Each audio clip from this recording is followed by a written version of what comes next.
Hello everyone, मैं हूँ हीना और आप देख रहे हैं लीगल परसेप्शन। आज की वीडियो में हम स्कूल्स ऑफ क्रिमिनोलॉजी यानी अपराध शास्त्र की शाखाओं के बारे में डिस्कस करेंगे। क्या क्या स्कूल्स हैं अपराध शास्त्र के अंदर। एग्ज़ाम में क्रिमिनोलॉजी और पेनोलॉजी के एग्ज़ाम में पूछा जाने वाला बेहद इम्पोर्टेंट क्वेश्चन कि स्कूल्स ऑफ क्रिमिनोलॉजी। आज चलिए इसी को अच्छे से डिस्कस करते हैं। बहुत ही इम्पोर्टेंट कॉन्सेप्ट है, तो वीडियो के लास्ट तक बने रहिएगा। बट आगे बढ़ने से पहले आपके लिए एक ज़रूरी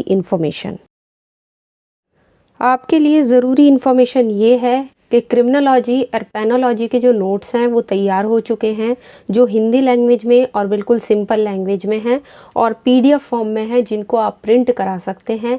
अगर आपको क्रिमिनोलॉजी पेनोलॉजी के नोट्स चाहिए तो आप स्क्रीन पर दिख रहे इस व्हाट्सएप नंबर पर मैसेज करके केवल 100 रुपीज़ में क्रिमिनोलॉजी और पेनोलॉजी के नोट्स ले सकते हैं, जिसमें आपको जो भी इम्पोर्टेंट टॉपिक्स हैं, जो भी कॉन्सेप्ट हैं क्रिमिनोलॉजी और पेनोलॉजी के, वो सब आपको नोट्स में मिल जाएंगे। क्रिमिनोलॉजी के स्कूल्स में सबसे पहले आता है प्री क्लासिकल स्कूल, सेकंड है क्लासिकल स्कूल जिसे हम क्लासिकल शाखा भी कहते हैं, थर्ड है न्यू क्लासिकल स्कूल, फोर्थ है पॉजिटिव स्कूल जिसे हम पॉजिटिव शाखा कहते हैं, फिफ्थ है समाजशास्त्रीय शाखा यानी कि सोशलॉजिकल स्कूल, और सिक्स है क्लिनिकल स्कूल यानी क्लिनिकल शाखा। तो आज की वीडियो में जो है हम इन 6 स्कूल्स को डिस्कस करेंगे। ये जो 6 स्कूल हैं ऑफ क्रिमिनोलॉजी के यानी अपराध शास्त्र के, बेहद इम्पॉर्टेंट है।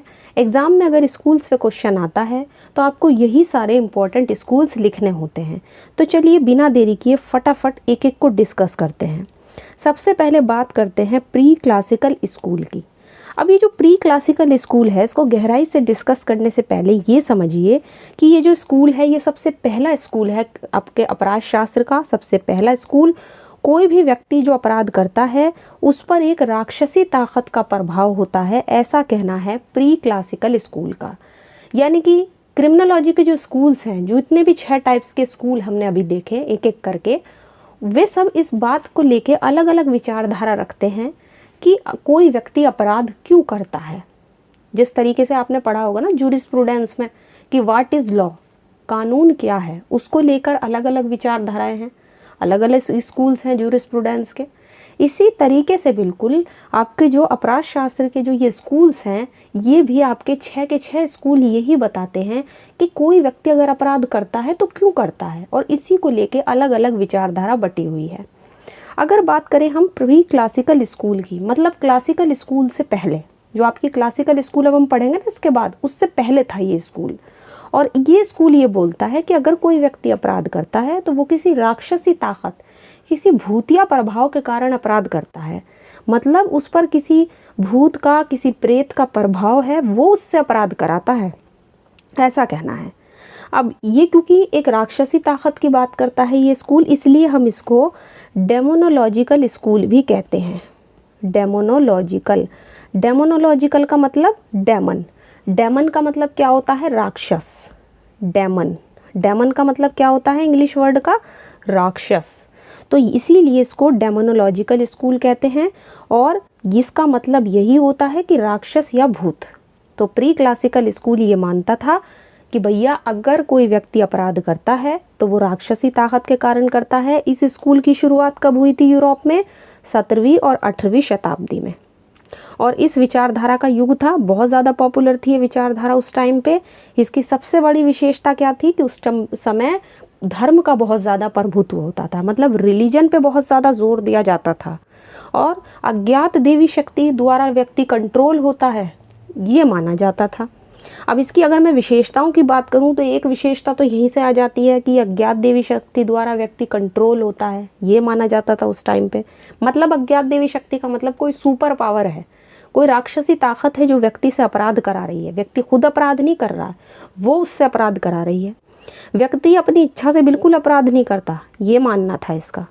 इस तरह से लोगों का इस प्री क्लासिकल स्कूल यानी पूर्व शास्त्रीय विचारधारा में इतना ज़्यादा प्रभाव था कि बाह्य शक्ति को ही लोग, उस राक्षसी शक्ति को ही सबसे ज़्यादा सर्वशक्तिमान मानते थे, और अपराधी को इस शक्ति के प्रभाव से मुक्त करने के लिए उस टाइम पे लोग बलिदान दिया करते थे, अग्नि परीक्षा किया करते थे, तंत्र मंत्र का सहारा लेते थे।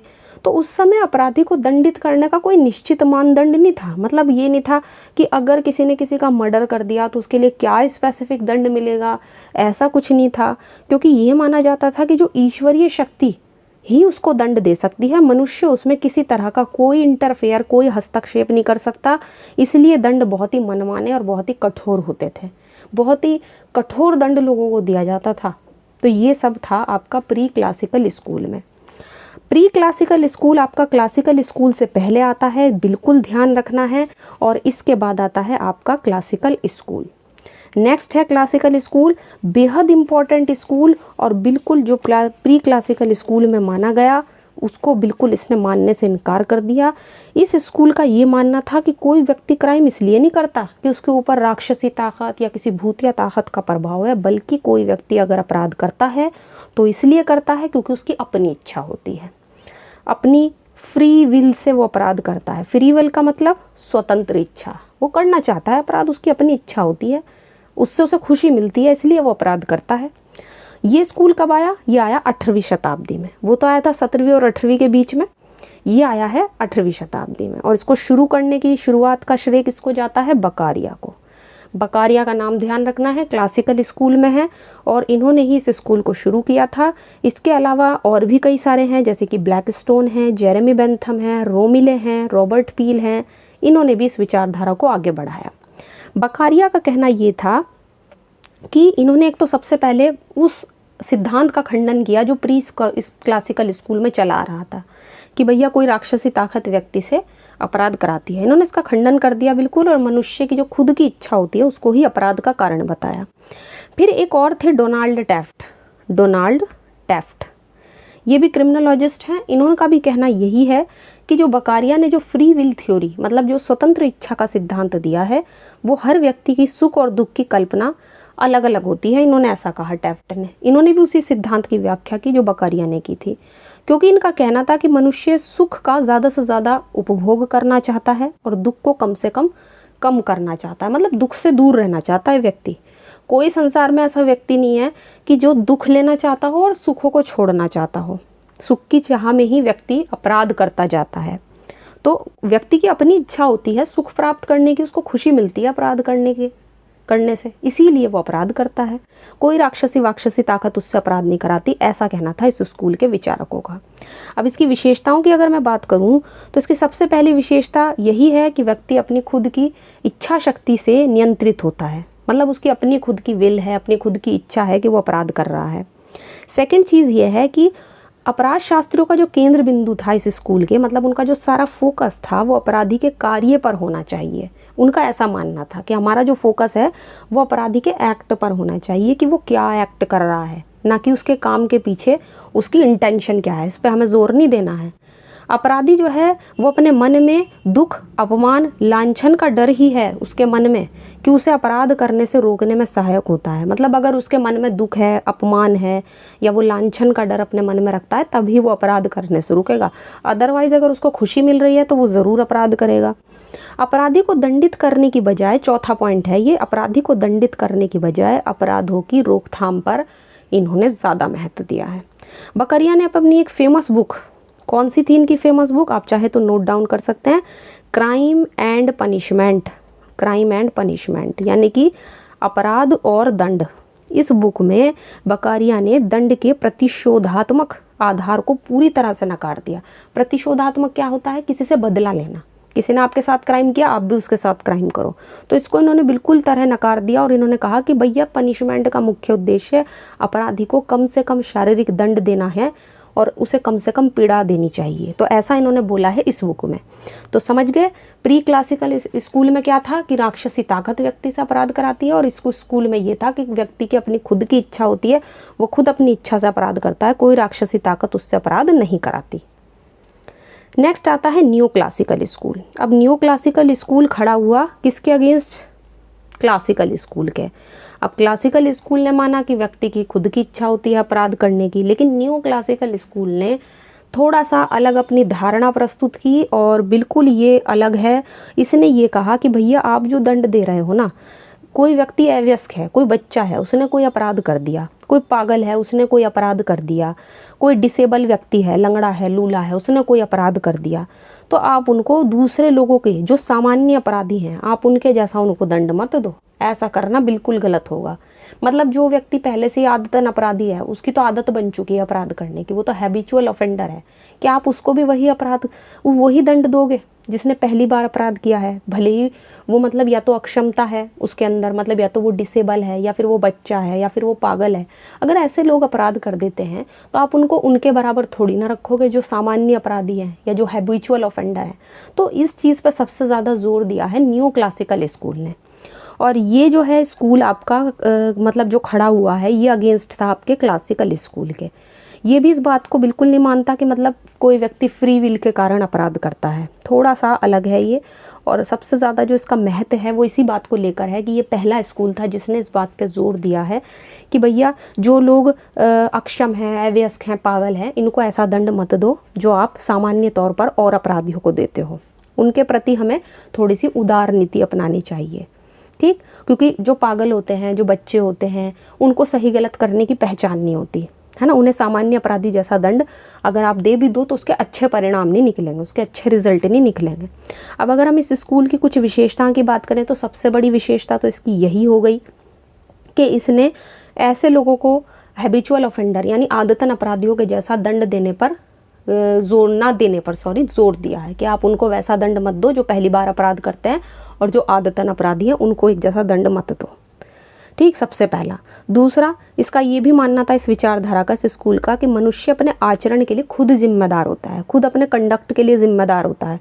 इसलिए कुछ ऐसे मानसिक विकृति के ऐसे पागल व्यक्ति भी होते हैं सोसाइटी में जो अपने काम के अच्छे बुरे परिणाम के बारे में सोचने की क्षमता नहीं रखते।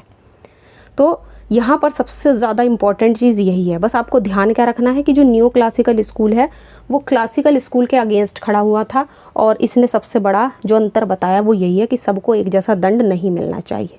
और इस विचारधारा के कारण ही जो आपका रिफॉर्मेटिव थ्योरी है ना, जिसमें हम परिवीक्षा, पैरोल, ये सब क्या है ये हम बाद की वीडियो में डिस्कस करेंगे। परिवीक्षा, पैरोल, फिलहाल ये समझो कि जो सुधारात्मक पद्धति होती है ना, जिसमें अपराधी के सुधारने पर ज़्यादा जोर दिया जाता है, वो इसी स्कूल की देन है कि अपराधी को रोगी की तरह से ट्रीट करो, उसका उपचार करो जैसे एक डॉक्टर रोगी का करता है। सबको एक जैसा दंड मत दो, इसके अच्छे रिजल्ट नहीं निकलेंगे। तो ये सबसे अच्छा मतलब स्कूल ने जो है सबसे इम्पोर्टेंट पॉइंट यहाँ पे बताए हैं। नेक्स्ट आता है हमारे सामने पॉजिटिव स्कूल। पॉजिटिव स्कूल क्या कहता है? एकदम अलग लेकर आया है ये अपने विचारों को, और ये शुरू हुआ था आपका 19वीं सदी में, ठीक? इसकी शुरुआत हुई थी। अब इसमें जो सबसे बड़ा रोल प्ले किया है वो किया है फ्रांस के जो चिकित्सक थे उन्होंने रोल प्ले किया है। सबसे बड़ा रोल जो इन्होंने प्ले किया है वो फ्रांस के चिकित्सकों ने किया है। फ्रांस के चिकित्सकों में अगर बात करें तो सिसेर लाम्ब्रोसो, एनेरिको फेरी, रेफिल गैरफेलो, ये 3 ऐसे हैं जिन्होंने बहुत ही मतलब इम्पोर्टेंट रोल इसमें प्ले किया है। सबसे बड़ा जो रोल है इसमें वो लाम्ब्रोसो का है। इसमें तो एक अलग से क्वेश्चन भी आ जाता है एग्जाम में कि लाम्ब्रोसो की थ्योरी के बारे में बताइए। अब इन्होंने क्या बताया? इन्होंने ये बताया कि भैया अपराध का जो सबसे बड़ा कारण है वो मनुष्य की ना तो खुद की इच्छा है, जो वो खुद इच्छा से अपनी अपराध कर रहा है, ना उसकी मानसिक विकृति है, ना उसका मेंटल स्टेटस खराब होने के कारण वो अपराध करता है, बल्कि वो अपराध करता है अपनी शारीरिक रूप, अपनी आकृति के कारण। अब देखो इन्होंने तो बिल्कुल ही अलग वो लेकर आए हैं पॉजिटिव स्कूल वाले। शारीरिक रूप का मतलब कि किसी व्यक्ति के शरीर की बनावट, उसकी संरचना ही ऐसी है कि वो अपराध करता है। तो बेसिकली ये जो है ये बॉन्ड क्रिमिनल पे एक तरीके का फोकस करते हैं, है ना। इनका कहना ये है कि किसी व्यक्ति के शरीर की बनावट ऐसी है कि आप उसे देख के पहचान लोगे कि अपराधी है, जो कि आपको विशेषता ऐसे लोगों में नहीं मिलेंगे जो अपराधी नहीं है। तो एक तरीके से ये क्लासिफिकेशन किया है पॉजिटिव स्कूल ने। यहाँ पे इस विचारधारा के समर्थकों ने अपराधियों को 4 भागों में डिवाइड किया है। मतलब 4 भागों में कैसे डिवाइड किया है? एक तो इन्होंने बांटे हैं शारीरिक बनावट के आधार पे। तो सबसे पहले नोट करो, शारीरिक बनावट के आधार पर अपराधी। शारीरिक बनावट का मतलब कि किसी हर व्यक्ति के शरीर की बनावट अलग अलग होती है। तो शारीरिक बनावट देखो, इनका कहना यह है कि अगर कोई अपराधी है तो आपको उसके शरीर की बनावट बिल्कुल अलग मिलेगी। जैसे दांत लंबे मिलेंगे, जो माथा है वो फ्लैट मिलेगा, है ना, और मतलब ऐसे कुछ जो भौएं हैं वो चढ़ी हुई मिलेंगी। तो ऐसा कुछ मतलब इन्होंने है ना ऐसा कुछ डिस्क्राइब किया है एक अपराधी को, जो ये हैं जो लैम्ब्रोसो हैं। दूसरा इन्होंने डिवाइड किया है मानसिक विकृति वाले। मानसिक विकृति मतलब जो दिमाग से थोड़े पागल वगैरह होते हैं, जो बहुत ही जिनका मेंटल स्टेटस ठीक नहीं होता है, तो ये होते हैं मेंटल टाइप के। तीसरे इन्होंने बताए हैं मनोविकृत। मनोविकृत जो थोड़े डिप्रेस्ड होते हैं, जो मतलब डिप्रेशन वगैरह में होते हैं, तो इसको इन्होंने बोला है इंग्लिश में साइकोफेथ, साइकोफेथ टाइप के अपराधी। और चौथा इन्होंने बोला है सामाजिक आर्थिक अहितकारी, बहुत लंबा नाम है, सामाजिक आर्थिक अहितकारी अपराधी, socio economic disadvantaged criminal type. मतलब ऐसे लोग जो सोसाइटी में या अपनी इकोनॉमी से बिल्कुल उन्हें फ़ायदा नहीं हुआ और इस कारण वो अपराध कर रहे हैं। तो एक तरीके से यहाँ पर इन्होंने इन 4 टाइप में डिवाइड किया है अपराधियों को। अब यहाँ पे अगर मैं इस विचारधारा के बारे में आपको एक और ख़ास बात बता दूं कि इस विचारधारा को हम इटालियन विचारधारा भी कहते हैं, क्योंकि जितने भी इसके समर्थक थे, जितने भी इसको मानने वाले थे, वो मोस्टली जो थे वो इटली से थे, और इटली में ही ये विचारधारा सबसे ज़्यादा फेमस रही है। तो यहाँ पे इटली के जो 3 प्रमुख विषय, ये जो आपके दिख रहे हैं आपको स्क्रीन पे, लैम्ब्रोसो, एनरिको फेरी, ये सब इटली से थे, तो इसको हम बोलते हैं इटालियन विचारधारा। इस विचारधारा की अगर मैं विशेषताओं की बात करूँ तो सबसे पहले इसकी जो शुरुआत हुई थी वो क्लासिकल और न्यू क्लासिकल के बाद हुई है। ये तो सिंपल है क्योंकि हम चौथे पॉइंट पे इसको पढ़ रहे हैं। और इसके समर्थकों ने कि राक्षसी ताकत के कारण व्यक्ति अपराध करता है या अपनी स्वतंत्र इच्छा के कारण अपराध करता है, इस सबको मानने से इनकार कर दिया। दूसरा सबसे इम्पोर्टेंट बात यह है कि इनका ध्यान इस तरफ था कि अपराध शास्त्र के अध्ययन का मुख्य विषय अपराधी होना चाहिए, न कि अपराध या दंड। मतलब आपको अगर फोकस करना है तो आप अपराधी पे फोकस करो ना, जो अभी तो इन्होंने शारीरिक बनावट पर जोर दिया है ना, तो अपराधी पे आप फोकस करो, आप अपराध पे या उसके दंड पे फोकस मत करो। तीसरी चीज़ उन्होंने इस बात पे भी जोर दिया है कि अपराधी के सुधार और समाज में उसके रिहैबिलिटेशन, मतलब उसकी पुनर्स्थापना पर ध्यान हमें देना चाहिए। उसको कैसे समाज में दोबारा पुनर्स्थापित करना है, इस पे जोर दो। और चौथा, वर्तमान न्याय प्रशासन में बहुत सारे जो उपचारात्मक तरीके अपनाए जाते हैं, इसके माध्यम से इन्होंने अपराधियों में सुधार लाने के प्रयास पर जोर दिया है कि कैसे हमें सोसाइटी में अपराधियों में सुधार लाना है। अब सबसे फेमस थे इसमें लॉम्ब्रोसो। लॉम्ब्रोसो ने अपराधियों को फिर से 3 कैटेगरी में डिवाइड किया है। सबसे पहले हैं जन्मजात अपराधी। जन्मजात का मतलब होता है जो जन्म से ही अपराधी होते हैं, मतलब बॉर्न क्रिमिनल। उनमें जन्म से ही ऐसे लक्षण पाए जाते हैं कि वो अपराधी जैसे हैं, है ना, उन्हें जो अपराधिकता मिली है वो अपने पेरेंट्स से मिली है। तो यहाँ पर बॉर्न क्रिमिनल पर जोर दिया है। सेकंड है आपका मानसिक विकृति से पीड़ित, मतलब जो पागल वगैरह होते हैं। दूसरे टाइप के लॉम्ब्रोसो ने कौन से बताए हैं? मानसिक विकृति से पीड़ित, जो पागल वगैरह होते हैं। तीसरे टाइप के इन्होंने बताए हैं क्रिमिनॉइड्स। क्रिमिनॉइड्स थोड़ा इंग्लिश का नाम है, आप नोट कर लीजिएगा, क्रिमिनॉइड्स। इनकी शारीरिक बनावट में ही कोई दोष होता है क्रिमिनॉइड्स की, और इनमें अपराधियों में हीनता की भावना जागृत होती है, जो क्रिमिनॉइड्स होते हैं, और ये अपराध करते हैं। तो इनकी शारीरिक बनावट में कोई दोष होता है। बनावट का मतलब कोई लंगड़ा है, लूला है, तो शारीरिक बनावट ही इनकी अगर इनमें दोष होगा तो ये अपराध करेंगे। तो बेसिकली यहाँ पे 3 टाइप के जो बताए हैं वो लैम्ब्रोसो ने बताए हैं। लैम्ब्रोसो की थ्योरी बहुत ही ज़्यादा पूछी जाती है। तो इस तरीके से हमने पॉजिटिव स्कूल को कवर किया है। पॉजिटिव स्कूल में आप समझ ही गए होंगे कि शारीरिक बनावट पर ज़्यादा जोर देता है ये स्कूल। नेक्स्ट आता है आपका सोशलॉजिकल स्कूल। सोशलॉजिकल स्कूल बहुत ही इंपॉर्टेंट है। क्यों इम्पॉर्टेंट है? क्योंकि ये सोसाइटी पर जोर देता है। ठीक, अपराध शास्त्र के विकास में ये जो स्कूल है ये बिल्कुल नया है, नई शाखा है। इसके समर्थक हैं सदरलैंड, डोनाल्ड टेफ्ट और आदि। इसके अकॉर्डिंग व्यक्ति की जो सामाजिक परिस्थितियाँ होती हैं, जो उनकी सोशल कंडीशंस होती हैं, वो ही अपराध के लिए जिम्मेदार होती हैं। और इन आपराधिक कारणों में गरीबी भी आ सकती है ना। समाज में क्या मिलेगी व्यक्ति को अगर उसके पास गरीबी है? गतिशीलता, मोबिलिटी वैसे होती क्या है? मोबिलिटी का मतलब है कि बहुत आसानी से कोई भी चीज़ मिलना, मतलब अब अपराध करके कोई भी व्यक्ति इजीली भाग सकता है। आज के टाइम में इतनी ज़्यादा प्रोग्रेस हो गई कि आपके पास वाहन इतने सुलभ हैं कि क्राइम करो और भाग जाओ एकदम से। मतलब पहले ऐसा नहीं हो सकता। पहले वाहनों की भी बहुत ज़्यादा कमी थी, यातायात के साधनों की कमी थी, तो बहुत ही ईजिली जो है वो एटमॉस्फेयर, एक ऐसा वातावरण तैयार हो गया है अपराध के लिए कि बहुत ज़्यादा जल्दी जल्दी अपराध कमिट होते हैं सोसाइटी में। तो गतिशीलता हो सकती है सामाजिक कारणों में, गरीबी हो सकती है, किसी का कल्चर हो सकता है, किसी का धर्म हो सकता है, किसी की इकोनॉमिक कंडीशन हो सकती है, जनसंख्या की गहनता, जहाँ पे डेंसिटी ज़्यादा होगी, जनसंख्या ज़्यादा होगी, वहाँ पे अपराध ज़्यादा होंगे, जहाँ जनसंख्या कम होगी वहाँ पे अपराध कम होंगे, रोज़गार की स्थिति, अगर व्यक्ति बेरोज़गार है तो अपराध ज़्यादा होंगे। तो ये सब चीज़ें ये आते हैं आपके सोशलॉजिकल स्कूल में। तो सामाजिक परिस्थितियाँ अपराध के लिए जिम्मेदार होती हैं। इसकी विशेषताएं सबसे बड़ी यही हैं कि इस विचारधारा के जो समर्थक हैं, जैसे कि मैंने आपको बताया कि सदरलैंड है, डोनाल्ड टैफ्ट हैं और बाकी जो भी इसके समर्थक हैं, उन्होंने अपराध और अपराधियों के प्रति व्यवहारिक दृष्टिकोण अपनाने पर जोर दिया है कि उनके प्रति आप थोड़ा सा व्यवहारिक दृष्टिकोण अपनाओ। इनके अकॉर्डिंग अपराध का कोई एक निश्चित कारण नहीं होता, बल्कि बहुत सारे कारण मिलकर सोसाइटी में बहुत सारे ऐसे कारण हैं जिस कारण व्यक्ति के मन में अपराध करने का जो है वो शंका जाग उठती है और व्यक्ति के अपराध करने के लिए बहुत सारी अनुकूल परिस्थिति जो है वो उत्पन्न हो जाती है। उसके प्रभाव में आकर ही व्यक्ति अपराध करता है। लेकिन एक अपराध शास्त्री हैं कोहेन, जिन्होंने इसकी आलोचना भी की है, इन्होंने इस शाखा के, इस स्कूल की। बट सबसे बड़ा जो कारण है वो सोशलॉजिकल स्कूल का, वो यही है कि ये जो है ये सोसाइटी में जो सामाजिक परिस्थितियाँ उसको अपराध का कारण मानता है। नेक्स्ट आता है सबसे लास्ट क्लिनिकल विचारधारा, बेहद इम्पॉर्टेंट और एकदम नई। दंड में ज़्यादा सुधार पर जोर देता है, मतलब दंड पर जोर मत दो, अपराधी के सुधार पर जोर दो। अब देखो मनोविज्ञान में जो नए नए रिसर्च हो रहे हैं उससे मनुष्य के स्वभाव और उसकी जो आंतरिक भावनाएं हैं, उसकी जो इंटरनल फीलिंग्स हैं, उसकी जानकारी लेकर ये पता लगाने की कोशिश करना कि उसने क्यों उस अपराध को किया है, ये सब जानने की अच्छे से कोशिश की जाती है इस स्कूल में।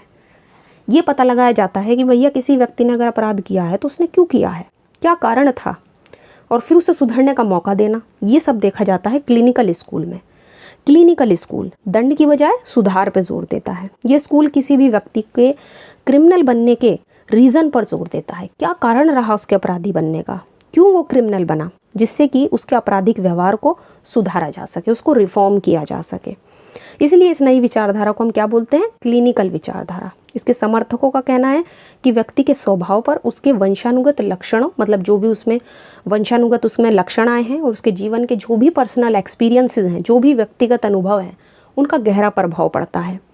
अगर सिंपली वर्ड में मैं आपको इस स्कूल को समझाऊं तो बचपन से लेके और अपराध करने तक बहुत सारे एक्सपीरियंस आते हैं व्यक्ति के जीवन में, बहुत सारे अनुभव आते हैं, उनके बाद ही कोई व्यक्ति अपराध करता है। तो इन सब चीज़ों का अध्ययन किया जाता है इसमें। तो इस तरह से उसके व्यक्ति का मनोवैज्ञानिक अध्ययन करके उपचारात्मक पद्धति से उसका हमें सुधार करना चाहिए ताकि वो दोबारा अपराध ना कर सके। जिस तरह किसी रोगी के रोग का पता लगाने के लिए उसका उपचार किया जाता है, इसी तरीके से अपराधी का भी एक रोगी के समान हमें उपचार करना चाहिए ताकि हम उसके आपराधिकता के कारणों का पता लगा सकें। तो क्लिनिकल स्कूल एक उपचारात्मक थ्योरी पर जोर देता है। इस तरीके से हमने जो 6 स्कूल ऑफ क्रिमिनोलॉजी के थे उनको अच्छे से समझा। आई होप आज का जो भी टॉपिक था, जो भी कॉन्सेप्ट था स्कूल्स ऑफ क्रिमिनोलॉजी, अपराध शास्त्र की शाखाएं, ये आपको अच्छे से क्लियर हो गई होंगी। जितने भी 6 के 6 स्कूल हैं वो सब अलग अलग बात करते हैं, अलग अलग बताते हैं हमें कि किस स्कूल में क्या कहा गया है। तो आज की वीडियो में इतना ही। आज की वीडियो अगर पसंद आई हो तो इसको लाइक कर दीजिए, ज़्यादा से ज़्यादा शेयर कीजिए और अगर चैनल पे नए हैं तो इसको सब्सक्राइब कर लीजिए। आने वाली वीडियोज़ में और भी क्रिमिनोलॉजी और पेनोलॉजी के जो भी कॉन्सेप्ट हैं उनको एक एक करके डिस्कस करेंगे। आप चाहें तो लेकिन हमें टेलीग्राम पे ज्वाइन कर सकते हैं जहाँ पर आपको ढेर सारे नोट्स और PDF मिल जाएंगे। तो आज की वीडियो में इतना ही, मिलते हैं नेक्स्ट वीडियो में।